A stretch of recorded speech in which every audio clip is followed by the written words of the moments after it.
भारत का digital payment system UPI आज पूरी दुनिया में अपनी अलग पहचान बना चुका है। कभी सिर्फ एक भारत तक सीमित रहने वाला यह सिस्टम अब एक एक करके कई देशों तक पहुंच रहा है। प्रधानमंत्री नरेंद्र मोदी की हालिया सेशल्स यात्रा के दौरान भी एक ऐसा समझौता हुआ है जिसने भारत की डिजिटल ताकत को और मजबूत कर दिया है। इस वीडियो में हम जानेंगे कि इस समझौते का मतलब क्या है, इससे भारतीय पर्यटकों और कारोबारियों को क्या फायदा होगा और आखिर दुनिया यूपीआई को अपना क्यों रही है।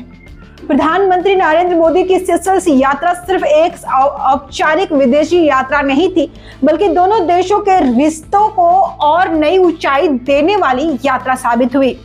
इस दौरान कई महत्वपूर्ण समझौते पर हस्ताक्षर हुए। इनमें डिजिटल पेमेंट, स्वास्थ्य, ग्रीन हाइड्रोजन, जलवायु परिवर्तन, ऊर्जा और ब्लू इकोनॉमिक जैसे कई क्षेत्रों में सहयोग बढ़ाने पर सहमति बनी है। लेकिन सबसे ज्यादा चर्चा जिस समझौते की हो रही है वो है सेशल्स में यूपीआई लागू करने का फैसला। प्रधानमंत्री मोदी ने खुद सोशल मीडिया प्लेटफॉर्म एक्स पर इसकी जानकारी देते हुए कहा कि ये समझौता दोनों देशों के बीच डिजिटल फाइनेंशियल को नई दिशा देगा।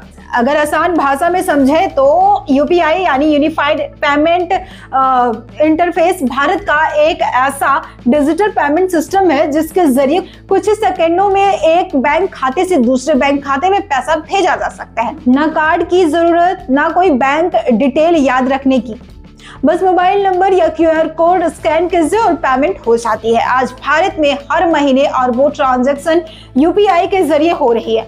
अब सबसे बड़ा सवाल, जब यूपीआई सेशल्स में शुरू होगा तो इसका फायदा किससे मिलेगा? सबसे बड़ा फायदा भारतीय पर्यटकों को मिलेगा। अब अगर कोई भारतीय सेशल्स घूमने जाता है तो उससे हर जगह कैश लेकर घूमने की जरूरत नहीं होगी। होटल, कैफे, शॉपिंग या फिर किसी स्थायी दुकान पर इसे विदेशी मुद्रा बदलवाने की परेशानी भी काफी हद तक कम होगी। अब बात करते हैं उस देश की जहां यह सुविधा शुरू होने जा रही है। सेशल्स हिंद महासागर में स्थित एक बेहद खूबसूरत द्वीपीय देश है। ये अपने सफेद समुद्री तटों, नीले पानी, लग्जरी रिजॉर्ट्स और समुद्री पर्यटन के लिए पूरी दुनिया में मशहूर है।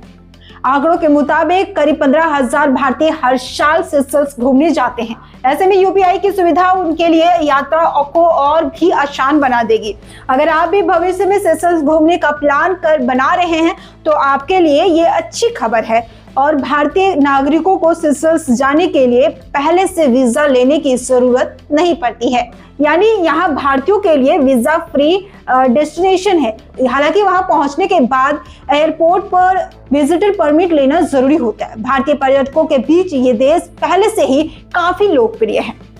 भारत और सेशल्स सिर्फ पर्यटन ही नहीं बल्कि व्यापार के क्षेत्र में भी अच्छे साझेदार है। भारत से चावल, दवाइयां, कपड़े, वाहनों के पार्ट्स, मशीनरी और प्लास्टिक से जुड़े कई उत्पाद सेशल्स को निर्यात किया जाता है।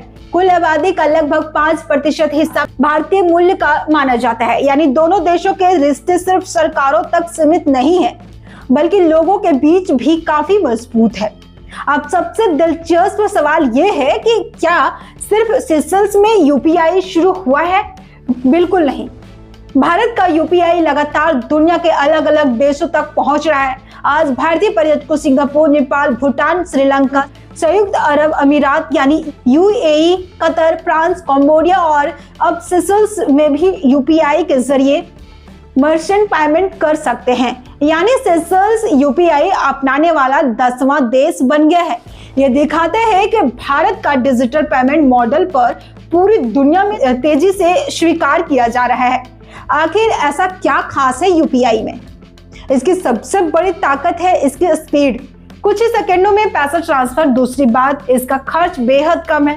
तीसरी बात, ये सुरक्षित है और सबसे बड़ी बात, ये सिस्टम करोड़ों लोगों द्वारा रोजाना इस्तेमाल किया जा रहा है। यही वजह है कि कई देश भारत के इस मॉडल में दिलचस्प दिखा रहे हैं। यूपीआई जितना ज्यादा देशों में पहुंचेगा, भारत की डिजिटल अर्थव्यवस्था उतनी ही मजबूत होगी। भारतीय कंपनियों के लिए नए अवसर बनेंगे, विदेशों में भारतीय पर्यटकों की सुविधा बढ़ेगी, फिनटेक सेक्टर को नया बाजार मिलेगा। इसके साथ ही दुनिया में भारत की तकनीकी ताकत और सॉफ्ट पावर की मजबूती होगी। यानी ये सिर्फ एक पेमेंट सिस्टम नहीं है, बल्कि भारत की डिजिटल कूटनीति का बड़ा हथियार बन चुका है। तो कुल मिलाकर प्रधानमंत्री नरेंद्र मोदी की सेशल्स यात्रा सिर्फ एक कूटनीतिक दौरा नहीं रही, बल्कि इसने भारत और सेशल्स के रिश्तों को नई मजबूती दी है।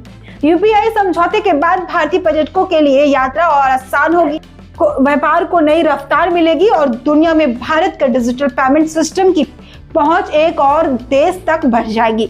आने वाले समय में अगर दूसरे देश भी यूपीआई अपनाते हैं तो भारत का ये डिजिटल प्लेटफॉर्म वैश्विक पेमेंट सिस्टम में एक बड़ी भूमिका निभा सकता है। आपको लगता है कि आने वाले कुछ वर्षों में यूपीआई दुनिया के ज्यादातर देशों में इस्तेमाल होने लगेगा? अपनी राय हमें कमेंट सेक्शन में जरूर बताइएगा।